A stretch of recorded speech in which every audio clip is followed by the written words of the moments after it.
Ni kazi ya upinzani mmefanya ya kutosha. Wacha wengine pia wafanye.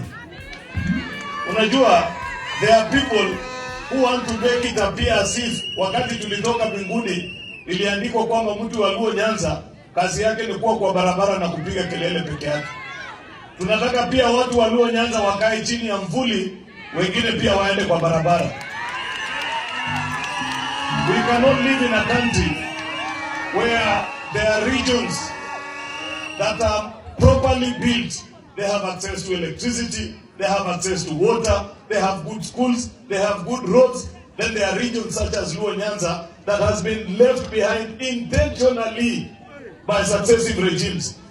Then, when Baba in his wisdom, and maybe in his foresight, and he knew things beyond which we knew, because when Baba made the decision to work together with President William Ruto in the broad-based arrangement, even some of his strongest supporters did not understand what exactly he was doing. It is only now, after he has left us, that some realize that perhaps there are things that he had seen beyond which he could not even communicate. And he knew that this is the perfect time, wakati hata watu wako na hii pia wapate maendeleo kama sehemu zingine za Kenya. You know, Governor Wanga, there are many forms of rights. People talk about social rights.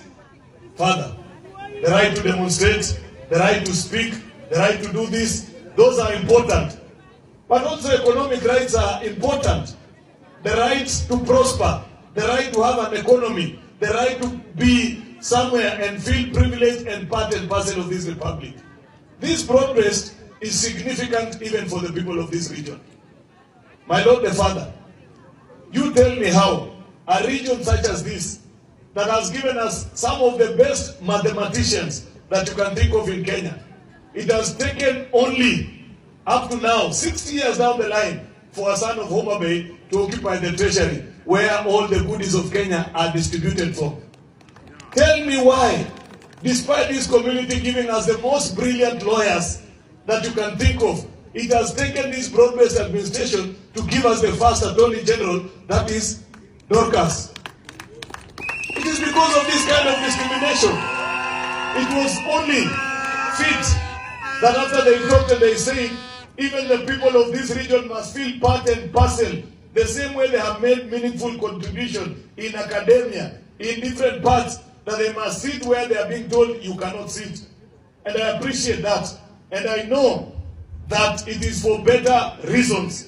Nikipenda hata mimi nikikuja hapa juzi, you know, when the president was speaking in parliament, nilikuwa naona karibu kina Dr. Lilian Gogo anasimama na viti. Kwa sababu when he was talking about the economy of this part of the world, some people felt as if he was touching a taboo subject. So I want to tell the leaders of this region that you have not made a wrong decision to stick together under the broad-based government. If there are issues, let us address them inside here. Kama iko maneno, wacha ikae kama ndoa. Hakuna nyumba inanga maneno ama. Si maneno lazima ikue. Lakini so long as you know what you are working towards, you will always talk about those things while you are inside. Sio maneno ya kwenda nje. Iwapo huja subscribe, tafadhali subscribe ili uwe wa kwanza kupata habari punde zinapotokea. Asante sana kwa kuwa mtazamaji bora, na siku moja itajipa. Endelea kutufuatilia. Langu ni Washington Mwale.